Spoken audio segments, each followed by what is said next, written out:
नमस्ते, मेरा नाम सचिन है। मन्नत एंटरप्राइजेस की इस वीडियो में आपका स्वागत है। और आज हम व्हाइट फिनाइल बनाना सीखेंगे। क्या है, किस तरह बनता है, पैकेजिंग कैसे करनी है, मार्केटिंग कैसे करनी है, ये सारी चीज़ें आपको इस वीडियो के अंदर देखने के लिए मिलेंगी। साथ ही मैं दावा करता हूँ, अगर आपने इस वीडियो को लास्ट तक देखा बिना स्किप किए, तो आपको फिनाइल में कभी भी कोई भी शिकायत नहीं आएगी। ना उसमें सेपरेशन की शिकायत आएगी, ना उसे गाढ़ा करने में प्रॉब्लम आएगी। आपको अगर कुछ भी मुझसे पूछना हो तो नीचे कमेंट बॉक्स है, आप उसमें लिख सकते हैं, मैं उसका रिप्लाई जरूर दूंगा। साथ ही हमारा जो ऊपर एक नंबर दिख रहा है ना, ये हमारा व्हाट्सअप नंबर है। आप आइए, इस पे हमसे बातें कीजिए। किसी भी फॉर्मुलेशन में किसी भी तरह की आपको हेल्प चाहिए, फ्री ऑफ कॉस्ट, आपसे कोई भी किसी भी तरह का चार्ज नहीं लिया जाएगा। आप हमसे किसी भी फॉर्मुलेशन के बारे में हमसे बात कर सकते हैं। साथ ही हमारा व्हाट्सएप पर ग्रुप ज्वाइन कर सकते हैं, चैनल को सब्सक्राइब कर सकते हैं। अगर ये वीडियो जरा सी भी अच्छी लगती है या इंफॉर्मेटिव लगती है तो आप इस वीडियो को लाइक भी कर सकते हैं। तो बिना वक्त गवाए वीडियो को स्टार्ट करते हैं। फिनाइल जो है, इसके दो पार्ट हैं। एक पार्ट जिसमें आप कॉन्सेंट्रेट बनाते हैं, जिसे आप कंपाउंड भी बोलते हैं, पहले हम वो बनाएंगे, फिर उसके बाद डाइल्यूशन करेंगे। इसका डाइल्यूशन करने के लिए हम पानी का इस्तेमाल करेंगे। ये कोशिश कीजिए कि आरओ का पानी आपको मिल जाए तो क्वालिटी अच्छी बनती है, वाइटनेस अच्छी आती है और सेपरेशन होने के चांसेस बहुत ज़्यादा कम होते हैं। आप डीएम वाटर भी यूज़ कर सकते हैं, जिसे डी मिनरलाइज्ड वाटर बोला जाता है। ओके, अगर वो भी नहीं है आपके पास तो आप घर का पानी इस्तेमाल कर सकते हैं। लेकिन घर का पानी शुरुआत में ठीक है, लंबे समय अगर आपको बिजनेस करना है तो घर का पानी बिल्कुल भी इस्तेमाल नहीं करना है आपको।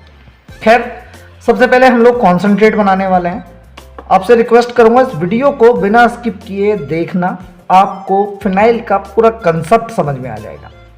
ये खाली मग्गा है मेरे पास और ये एक रॉड है मिक्सिंग के लिए, यहाँ रख रहा हूँ।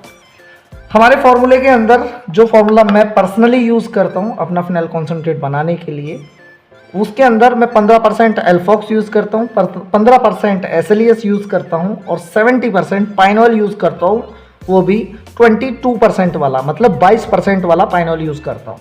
वजह यह है कि 22% का पाइन ऑयल लेने की सबसे बड़ी वजह यह है कि इसकी जो फ्रेगनेंस है सिंथेटिक होती है और ज़्यादा लंबी टिक जाती है। सबसे पहले हम एसएलईएस लेंगे और एसएलईएस लेंगे हम 150 ग्राम। मैं आपको 1 लीटर बना के दिखा रहा हूँ।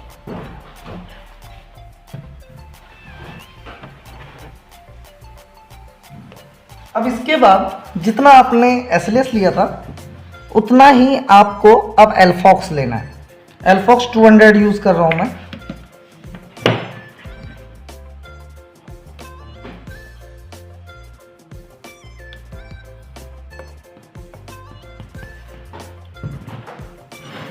टोटल 303 ग्राम हो गया, थोड़ा सा ज़्यादा हुआ है। एक्चुअली बड़ी कैन थी तो मुझे थोड़ा निकालने में इश्यू हो रहा था इसे। अब मैं दोबारा से बता रहा हूँ, 15% एल्फॉक्स 200 लिया है हमने, 15% एसएलईएस लिया है 28% वाला। अब इन दोनों को मिक्स करना है और तब तक मिक्स करना है जब तक ये एक स्मूथ टेक्सचर में नहीं आ जाए। आप इसे तब तक मिक्स करते रहेंगे। मैं इसे हटा देता हूँ, इसे रख देता हूँ, आपको दिखता रहे। आज इस वीडियो में मैं आपका पूरा कंसेप्ट क्लियर कर दूंगा फिनाइल से रिलेटेड, ठीक है। इसे बहुत अच्छे से मिक्स करना है हमें। अगर आप मशीन से कर रहे हैं तो मशीन से लगभग 10 से 15 मिनट दीजिएगा, क्योंकि इसका जो मिक्सिंग है, सारा काम मिक्सिंग का ही है इसके अंदर। अब देखिए, ये क्रीम बेस की तरह बन गया थोड़ा सा। मैं आप लोगों के लिए वीडियो बना रहा हूँ तो मैं थोड़ा जल्दी कर दे रहा हूँ, लेकिन आपको मिक्सिंग में कोई भी कंजूसी नहीं करनी है बिल्कुल भी, ठीक है। फिर से टायर करेंगे। इसके अंदर हमने 15% एल्फॉक्स लिया है, 15% एसएलईएस लिया है 28% वाला। अब हम इसके अंदर 70% पाइन ऑयल डालेंगे, जो कि 22% वाला है।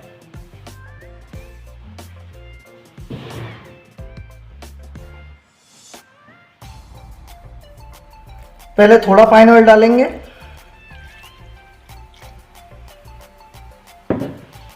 मिक्स करेंगे।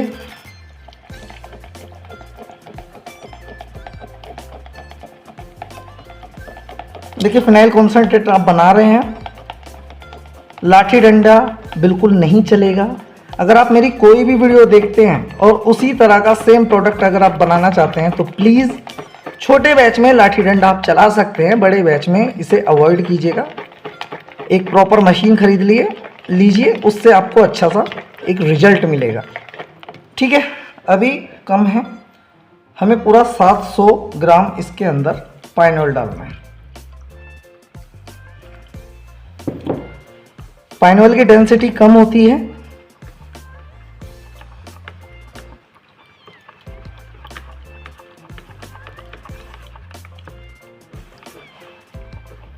अच्छे से इसे मिक्स करना है।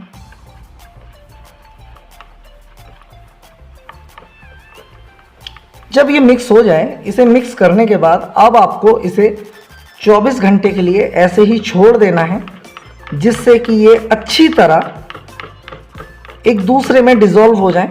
ये जो 3 केमिकल हमने इसके अंदर डाले हैं, अब देखिए 24 घंटे बाद ये कुछ इस तरह से हो जाएगा। अभी इसको करते हैं साइड, ये मेजरमेंट के लिए फिर से वापस लाते हैं। अब हम इसके डाइल्यूशन पे बात करेंगे कि इसका डाइल्यूशन आपको किस तरह से करना है। देखिए, अगर आप मेरी एडवाइस चाहते हैं तो मैं आपको ये एडवाइस करूंगा कि आप अपने प्रोडक्ट की हमेशा 3 क्वालिटी बनाइए, 1:10, 1:20, 1:30।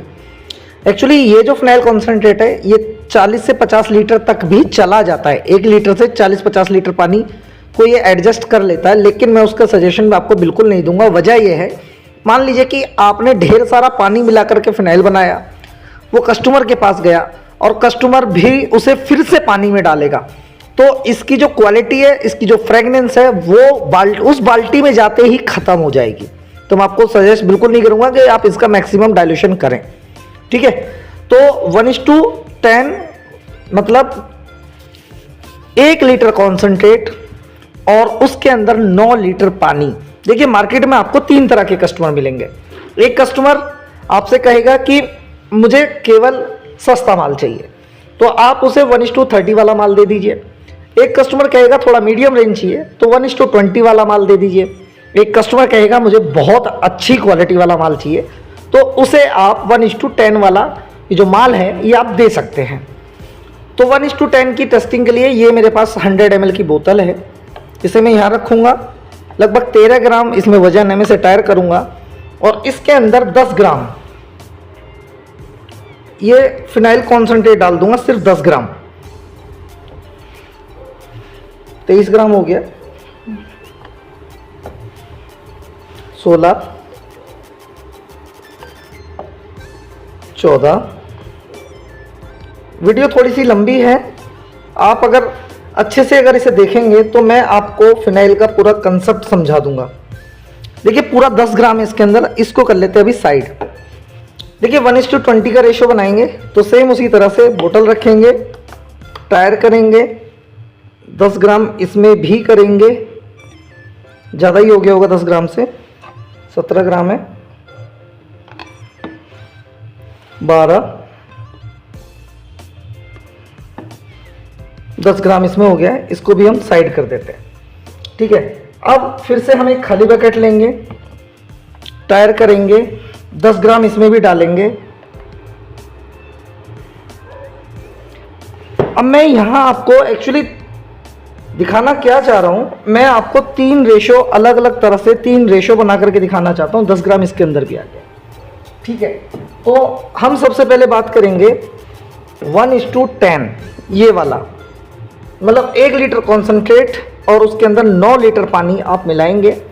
तो पानी आपको ऐसे मिलाना है डाइल्यूशन करते समय, पहले थोड़ा सा पानी डालना है, उसे अच्छे से मिक्स करना है।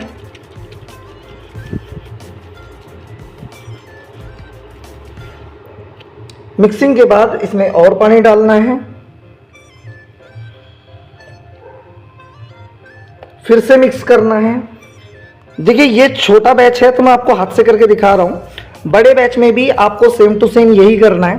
जब भी आप फिनाइल कॉन्सेंट्रेट से फिनाइल बना रहे हो तो आपको करना यह है कि सबसे पहले कॉन्सेंट्रेट लेना है, उसका 3 गुना पानी लेना है, आपस में अच्छे से मिक्स करना है, और जब वो दही की तरह हो जाए तो उसमें धीरे धीरे पानी डालते रहना है और मिक्सिंग को अपनी चालू रखना है, ठीक है।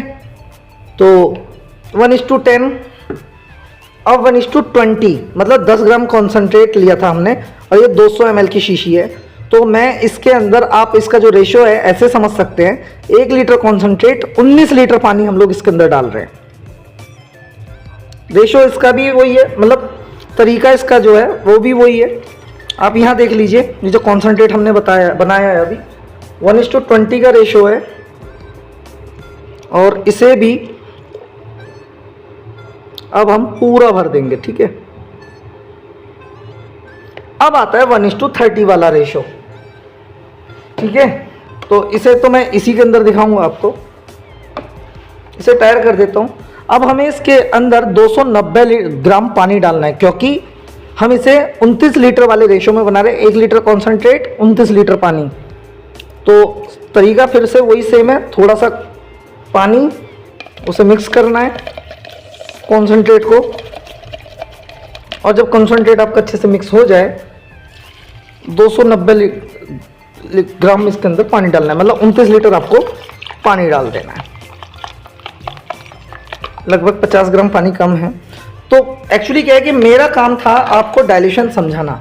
आप इसी तरह 3 कैटेगरी बनाएंगे अपनी प्रोडक्ट की। सबसे पहली कैटेगरी में 1:10 के रेशो से आप वाइट फिनाइल बनाएंगे, जिसकी क्वालिटी कुछ इस तरह से होगी। ये बिल्कुल गाढ़ा होगा। अगर कस्टमर इसे पानी में भी डालेगा बाल्टी के अंदर पोछा लगाने से पहले, तो वहाँ भी उसकी जो फ्रेगनेंस है वो मेंटेन रहेगी। दूसरी कैटेगरी 1:20, मतलब 1 लीटर कॉन्सेंट्रेट 19 लीटर पानी, उसकी क्वालिटी लगभग ऐसी रहेगी। ये मीडियम रेंज का है, आप इसे भी मार्केट में अच्छे दाम में बेच सकते हैं। तीसरी क्वालिटी 1:30 है, दिखने में ये भी सफ़ेद है, बस तो क्वालिटी इसकी थोड़ी सी डाउन हो जाएगी। तो इस तरह आप फिनाइल को डाइल्यूट करेंगे। आप ये देख लीजिए, इसकी थिकनेस में दिखा दे रहा हूँ आपको, अगर हम दिख रही हो 1:30 के रेशो में भी ये अच्छा खासा ठीक ठाक ठीक है, ठीक। अब ये सारा खेल आपको समझ में आ गया होगा। तो अब मैं इसे आपस में मिक्स कर देता हूँ और अब बात करेंगे कि ये जो लगभग पानी की तरह जो आपको दिख रहा है, इसे गाढ़ा कैसे करना है। अब हम गाढ़ा करने के ऊपर इस पर बात करेंगे। तो हमारे पास अगर हम इसे टोटल तो लें,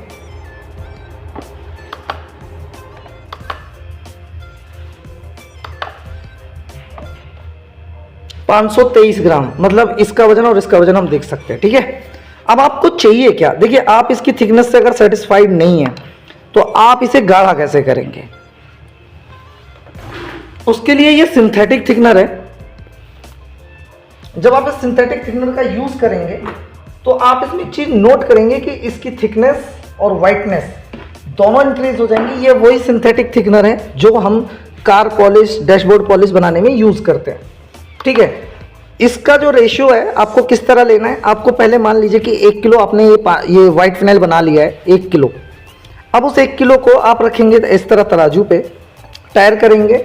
उसके अंदर सबसे पहले 1 किलो के अंदर आप डालेंगे केवल 1 ग्राम, सॉरी ये मैंने गलती से 2 ग्राम डाल दिया है। आप इसे मिक्स करेंगे। यहां मैं सिर्फ आपको रेशो निकालना सिखा रहा हूं, ठीक है। तो आप इसे जब मिक्स कर देंगे तो आप नोट करेंगे कि ये हल्का हल्का गाढ़ा होना स्टार्ट हो गया है। अभी आप इसका जो रेशियो है, आप 1.5% से स्टार्ट करके मैक्सिमम 2.5% तक आप इसे डाल सकते हैं। 2.5% डालने पे बिल्कुल गाढ़ा हो जाएगा, ठीक है। तो मैं आपको दिखा दे रहा हूँ, थोड़ा सा डाल के दिखा दे रहा हूँ, थोड़ा एक्स्ट्रा चला गया, कोई बात नहीं। मैं आपको एक्चुअली इसकी थिकनेस दिखाना चाहता हूं कि किस तरह इसे थिक करेगा। आपको इस तरह मिक्स करते जाना है इसे, और जैसे जैसे आप इसे मिक्स करते जाएंगे ये धीरे धीरे धीरे धीरे थिक होना स्टार्ट हो जाएगा। और जब आप इसे मिक्स कर लें, अभी मैं आपको इसकी थिकनेस दिखाऊंगा कि ये किस तरह से आपके वाइट फिनाइल को गाढ़ा कर देगा। अब आप इसे जैसे जैसे मिक्स करते रहेंगे तो इसकी थिकनेस आनी स्टार्ट हो जाएगी इसके अंदर, ठीक है। सब कुछ आपके सामने दिखा रहा हूं मैं। इसकी थिकनेस भी आपको चेक कराऊंगा कि ये कितना थिक कर सकता है आपके वाइट फिनाइल को। ये देखिए, ये खाली मग्गा है, ठीक है। और मैं यहां इस पे हल्का सा डाल के दिखाऊंगा। देखिए, मैं फिर से डाल के दिखा दे रहा हूं आपको। देखिए, देखिए इसमें लगभग इसे दही की तरह गाढ़ा कर दिया है। तो अगर आपको थिकनेस जितनी चाहिए आप अपने उसी हिसाब से थोड़ा थोड़ा ये सिंथेटिक थिनर डाल सकते हैं। लेकिन याद रखना अगर आप सिंथेटिक थिनर का इस्तेमाल कर रहे हैं तो आप मशीन का इस्तेमाल करना। साथ ही बता दूं इस वीडियो के अंदर जितने भी केमिकल हम लोगों ने यूज़ किए हैं आप उन सभी को नीचे जो वेबसाइट दी हुई है mntent.com उससे मंगा सकते हैं केवल छोटे बैच के लिए। आप केवल छोटे बैच के लिए इसे मंगाएं और मंगाने के बाद खुद से ट्राई करें। ट्राई करने के बाद जब आपको लगता है कि हाँ आप इजीली वाइट फिनाइल बना पाएंगे तो अब आप केमिकल जो है बल्क में परचेज करेंगे। बल्क में मीन्स 25 किलो या 50 किलो। इससे आपके प्रोडक्ट की एक्चुअल कॉस्टिंग निकलेगी। उससे होगा ये कि जब आप बल्क में परचेज करेंगे तो आपको प्राइस अच्छे मिलेंगे। छोटी क्वांटिटी में हमेशा आपको प्रोडक्ट महंगा ही मिलेगा क्योंकि उसके अंदर कोरियर का चार्जेस जुड़ जाता है, उसके अंदर पैकिंग का चार्जेस जुड़ जाता है और GST जुड़ जाती है। ठीक है, तो छोटे मोटे और चार्जेस भी जुड़ जाते हैं जिसकी वजह से वो महंगा हो जाता है। लेकिन अगर आप बड़ी पैकिंग लेते हैं, बड़ी पैकिंग में क्या होता है कि बड़ी पैकिंग एक तो सस्ती आपको मिलेगी, दूसरा उसकी जो पैकिंग है उसका भी कोई लगभग खर्चा नहीं होता है, तीसरा वो केवल ट्रांसपोर्ट से आपके पास आती है और ट्रांसपोर्ट जो है वो कोरियर चार्जेस से लगभग 10 गुना तक सस्ता होता है। आई होप ये वीडियो आपको समझ में आ गई होगी, फिनाइल का पूरा चैप्टर समझ में आ गया होगा। इस बीच अगर मुझसे कोई भूल हुई हो बताने में या कोई चीज़ रह गई हो आप नीचे कमेंट बॉक्स में बता सकते हैं। इसी तरह की और वीडियोस देखने के लिए हमारे चैनल को सब्सक्राइब कर सकते हैं। मैं फिर से कहता हूं अगर आपको वीडियो जरा सी भी इंफॉर्मेटिव लगी हो तो आप वीडियो को लाइक और चैनल को सब्सक्राइब कर सकते हैं। तो फिर मिलता हूं किसी और एक नई वीडियो के साथ, तब तक जय हिंद, वंदे मातरम।